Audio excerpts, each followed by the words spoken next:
Hollywood has always loved war stories, but not every battle makes it to the spotlight. In the 1980s, a string of films dared to show the darker, messier sides of conflict, and the powers that be weren't thrilled. Some movies lost military support, others were quietly buried, and a few vanished from theaters quicker than they arrived.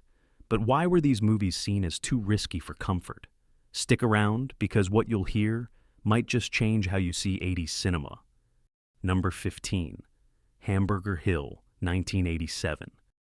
Few Vietnam films hit as hard as Hamburger Hill. It told the story of one of the war's most infamous battles, where soldiers were sent up a blood-soaked ridge again and again, only to be torn down. Unlike more polished war movies, this one didn't shy away from the grime, the exhaustion, or the feeling of futility. Critics praised its honesty, but military recruiters hated it. At a time when America wanted to restore pride in its image, this movie reminded audiences of wasted lives and broken men. The Pentagon refused cooperation, so the filmmakers had to piece together equipment, uniforms, and extras without official support. That decision gave the movie an unfiltered rawness that still holds up. It doesn't play like propaganda, it plays like reality, and that made officials uneasy. While it never reached the blockbuster status of Platoon or Full Metal Jacket, it built a reputation among veterans and film buffs as one of the most uncompromising looks at the conflict. Watching it today, you can feel why it was considered too dangerous to celebrate. Hamburger Hill wasn't about glory. It was about the pointlessness of endless sacrifice. Number 14. Casualties of War, 1989. Brian De Palma didn't make safe movies, and Casualties of War is proof. Based on a real incident during Vietnam, it followed a squad of American soldiers who take a young village girl hostage. One soldier, played by Michael J. Fox, tries to stop it, but he's outnumbered and silenced. The story is about moral collapse in the chaos of combat, and that was something the Pentagon didn't want near its recruitment posters. De Palma asked the Department of Defense for cooperation and was flatly rejected. Without access to real helicopters or bases, the production improvised. Fox later admitted he was shaken by the story and had nightmares after filming. Critics were split. Some praised the film's courage, others called it exploitative, but no one denied its power. What rattled officials most was that it wasn't fiction. The case had really happened, and the military preferred that chapter remain forgotten. Casualties of War might not be as widely remembered as Platoon, but it deserves its place among the most daring war movies of the 80s. It peeled back the curtain on moral gray zones that the government wanted hidden, and in doing so, became a haunting reminder that war leaves scars no metal can cover. Number 13. Born on the 4th of July, 1989. Tom Cruise might not seem like the face of rebellion, but in Oliver Stone's hands, he became the symbol of betrayal and disillusionment. Born on the 4th of July told the true story of Ron Kovich, a patriotic Marine who returned from Vietnam, paralyzed and disillusioned, only to find his country unwilling to hear his voice. Stone, himself a Vietnam veteran, poured fury and frustration into every frame. The Pentagon refused to help, which meant the production had to stage every uniform, parade, and wheelchair rally from scratch. The result was a film that looked less glossy and more immediate, pulling audiences into Kovich's nightmare. Cruise gave one of his best performances, shattering his clean-cut image and earning an Oscar nomination. The film itself won Stone a second Academy Award for Best Director. Why was it suppressed? Because it showed not just the cost of combat, but the cost of silence. Veterans who spoke out were often sidelined, and this movie gave them a megaphone. Government officials didn't want the reminder, and military leaders certainly didn't want new recruits watching it. Born on the 4th of July remains one of the most searing critiques of patriotic myth-making, and that's exactly why it rattled the establishment. Number 12. Full Metal Jacket, 1987. Stanley Kubrick was never one to play by the rules, and Full Metal Jacket is a prime example. Split into two halves, Marine boot camp and the Vietnam battlefield, it exposed both the dehumanizing grind of training and the chaos of urban combat. Audiences were mesmerized by R. Lee Ermey's drill sergeant, who barked lines so vicious they became legendary. But behind the harsh humor was a chilling point. War eats people alive, body and mind. The military refused to endorse Kubrick's vision. They didn't like how the recruits were depicted, or how the enemy wasn't clearly drawn as villains. Kubrick shot the entire movie in England, turning abandoned factories into convincing ruins of Vietnam. The set design, the cold realism, and the relentless psychology made it unforgettable. Yet for recruitment offices, this was a nightmare. No kid walked out of Full Metal Jacket thinking war was glamorous. It might not have had the box office success of Platoon, but its cultural afterlife has been huge. Quotes from the film circulate endlessly, and its critique of blind obedience still hits home. Kubrick didn't just make a war movie, he made a statement the establishment wanted no part of. Number 11. Platoon, 1986. Oliver Stone made history with Platoon, the first Vietnam film directed by a veteran of the conflict. He didn't sugarcoat anything. Soldiers weren't all noble. Some were reckless, some cruel, and many were simply lost.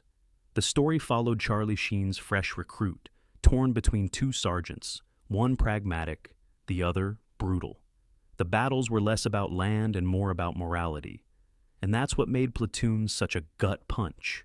The Pentagon denied support, forcing Stone to film in the Philippines, with actors living in real jungle conditions. They endured punishing boot camp drills to capture the exhaustion of real soldiers. The authenticity paid off. Platoon won 4 Academy Awards, including Best Picture, and changed the way war movies were made. But its success didn't erase the discomfort it caused. Recruiters complained, and veterans groups were split. Some applauded its honesty. Others said it reopened wounds best left closed. Stone's vision wasn't meant to inspire enlistment. It was meant to challenge the idea of heroism. That alone made the film unwelcome in official circles. Platoon's place in history is secure, but in the 1980s, it was the kind of movie the establishment would have preferred to vanish quietly. Number 10. Gardens of Stone, 1987. Francis Ford Coppola was no stranger to war films after Apocalypse Now, but with Gardens of Stone, he aimed for something quieter, and it rattled people just the same. Instead of jungle firefights, this film focused on the soldiers who stayed behind, the ones who buried the fallen at Arlington National Cemetery. James Caan played a weary sergeant training young recruits who would soon be shipped to Vietnam. And the message was unmistakable. Even at home, the war was a machine that kept grinding.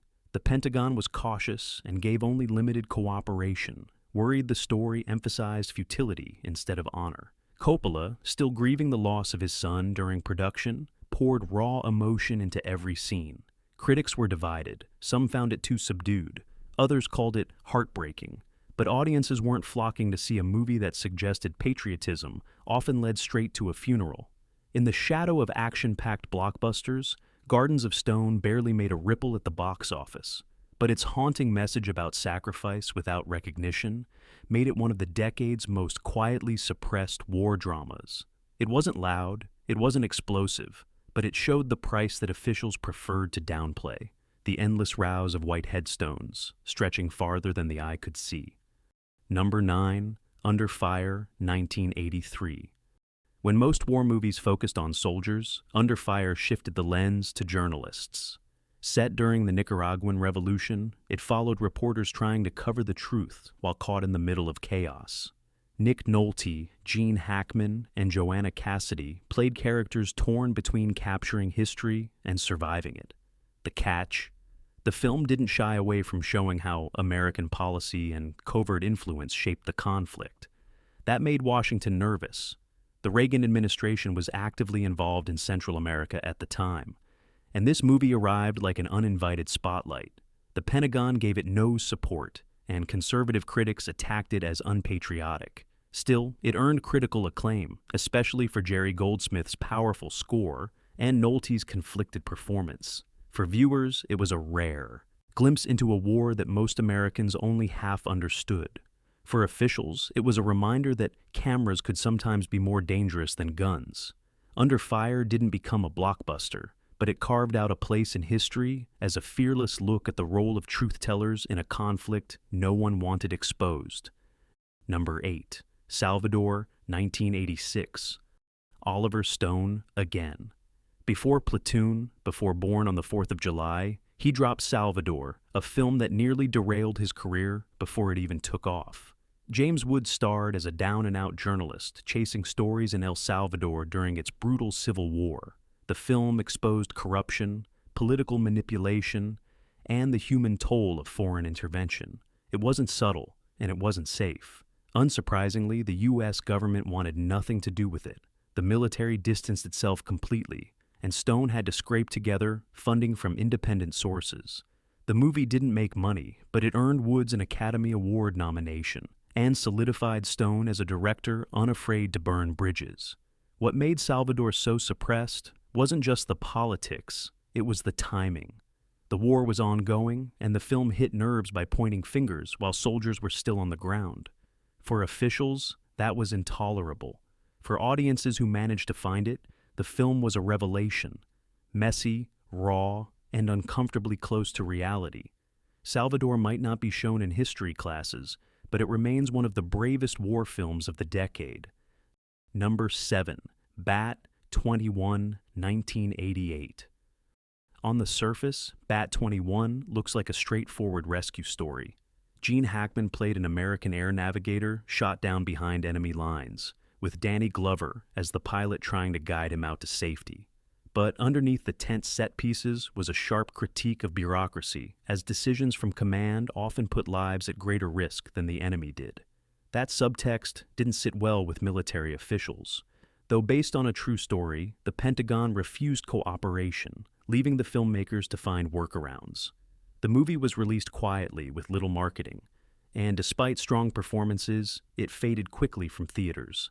Critics noted the tension was real, but the politics in the background were even sharper. For veterans who'd seen how bureaucracy could cost lives, Bat 21 hit close to home. For recruiters and image makers, it was exactly the kind of movie they wanted forgotten. Today it plays as a tense, thoughtful thriller, but in the 80s it was seen as a little too willing to suggest that the biggest dangers weren't always on the battlefield. Number 6. 84. See Mopic, 1989. Before found footage horror films, there was 84 See Mopic, a Vietnam story shot entirely as if it were a soldier's documentary. The concept was simple. A cameraman follows a small recon unit deep into the jungle, and what unfolds feels terrifyingly real. No sweeping orchestral score, no polished Hollywood dialogue, just shaky footage, nervous chatter, and sudden chaos. The military didn't endorse it. They worried the realism would unsettle audiences, particularly veterans who had lived through similar missions. Shot on a shoestring budget, the film relied on authenticity rather than spectacle, and that authenticity made it one of the most haunting war films of the decade. 84 See Mopic never reached a wide audience, but among those who found it, it became legendary. Veterans groups debated it fiercely, some saying it was too painful, others saying it was the most accurate portrayal they had ever seen. That divide is exactly why it was suppressed. It didn't glorify, it didn't console, it just showed. And for officials, that unfiltered truth was too much. Number 5. The Killing Fields, 1984. Some war stories don't take place on the battlefield, but in the aftermath. The Killing Fields told the harrowing true account of Cambodian journalist Det Pran, who endured the horrors of the Khmer Rouge after American withdrawal. Sam Waterston played reporter Sidney Schanberg, whose friendship with Pran gave the movie its emotional core. The film pulled no punches. Starvation, imprisonment, and despair were all laid bare. Western governments weren't thrilled. The film highlighted the ripple effects of U.S. policies in Southeast Asia, and officials were quick to distance themselves. Cambodia banned it outright. Even in America, distribution was cautious, and some theaters hesitated to screen such grim subject matter. Yet the film won 3 Academy Awards, including Best Supporting Actor for Haing S. Ngor, himself a real-life survivor. What made The Killing Fields suppressed wasn't a direct ban, but a climate of discomfort. It wasn't the kind of war film you could use for recruitment, nor one you could sell as entertainment. It was too raw, too real, and too close to still fresh wounds. Watching it today, you understand why many in power would rather it faded quietly into the background. Number 4. Jacob's Ladder, filmed 1989. At the tail end of the decade came Jacob's Ladder, a film that blurred the line between war and psychological torment. Tim Robbins starred as a Vietnam veteran plagued by disturbing visions and flashbacks. Inspired by real accounts of soldiers exposed to experimental programs, the movie suggested that what haunted veterans wasn't just memory, it was something darker, buried deep. Filmed in 1989, but released in 1990, Jacob's Ladder carried the unsettling rumor of government secrecy. Officials had long denied testing on troops, and though the movie used fiction, it drew heavily from whispers veterans had shared for years. Unsurprisingly, the Pentagon wanted no part of it. The production received zero support, and the film's surreal imagery kept it far from mainstream war stories. Audiences didn't know what to make of it at first. Too strange for action fans, too raw for drama lovers, it slipped through the cracks. But over time, Jacob's Ladder became a cult classic, often cited as one of the most haunting depictions of a soldier's fractured mind. If officials had hoped it would vanish, they were wrong. It endured as a chilling reminder that not every wound is visible. Number 3. The Hanoi Hilton, 1987. Prisoner of war stories are usually framed around resilience and triumph, but the Hanoi Hilton pushed into more uncomfortable territory. It chronicled the ordeal of American POWs in North Vietnam, showing the physical and psychological torment they endured. On paper, that sounds like a patriotic story, but the execution stirred controversy. The Pentagon distanced itself, claiming the film exaggerated or distorted conditions. Some veterans argued it was too brutal, while others said it didn't go far enough. That divide left the movie stranded, with limited release and little publicity. Unlike blockbusters of the era, this one was left to quietly fade. Still, the Hanoi Hilton left an impression. Its claustrophobic settings and tense performances captured the hopelessness of confinement. The suppression came not from audiences rejecting it, but from officials wary of reopening old wounds at a time when the nation wanted to move on. Today it serves as a stark reminder of what captivity really meant, stripped of gloss or easy redemption. Number 2. The Falcon and the Snowman, 1985. Not all war films feature combat. Some unfold in the shadows. The Falcon and the Snowman told the real-life story of two young Americans, one a disillusioned defense contractor, the other a restless drifter who sold intelligence secrets during the Cold War. Starring Timothy Hutton and Sean Penn, the movie dove headfirst into betrayal, espionage, and the gray area between loyalty and survival. The Pentagon opposed it from the start. Why? Because the story was ripped from classified headlines. This wasn't a distant tale, it was a case that embarrassed officials and exposed vulnerabilities. Without government cooperation, the production leaned on gritty realism and strong performances. Critics praised its sharp tension, but the movie never became a mainstream hit. Suppression here came in the form of silence. The less said about it, the better, from an establishment perspective. Yet, decades later, the film remains a chilling portrait of how ordinary people can shake powerful systems. It wasn't about firefights, but it was about the battles waged in secrets, and that made it just as threatening. Number 1. Silkwood, 1983.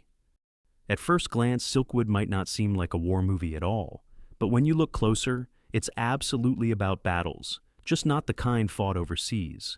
Meryl Streep starred as Karen Silkwood, a worker at a nuclear facility who uncovered dangerous practices and tried to blow the whistle. The movie framed her fight as a lone soldier standing against a massive machine.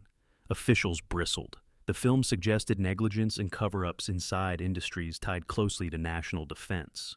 The Pentagon stayed far away, and corporations quietly tried to minimize its impact. Yet Silkwood struck a nerve. It was nominated for multiple Academy Awards and cemented Streep's reputation as one of Hollywood's fiercest performers. So, why did the establishment want it hidden? Because it implied that wars aren't only fought abroad, they're also fought at home, in boardrooms and labs, where ordinary workers risk everything to stand up for safety and truth. Silkwood may not feature gunfire, but in terms of power and resistance, it was one of the most dangerous war stories of the decade. And there you have it, 15 war movies from the 80s that didn't play by the rules, and the establishment would rather you forgot. Some were buried in silence, others shunned by the Pentagon, but all of them carried messages too raw to ignore. Which one surprised you the most? Did you already know any of these titles, or did some catch you off guard? Drop your picks in the comments, subscribe for more untold stories, and keep questioning the history Hollywood tried to hide.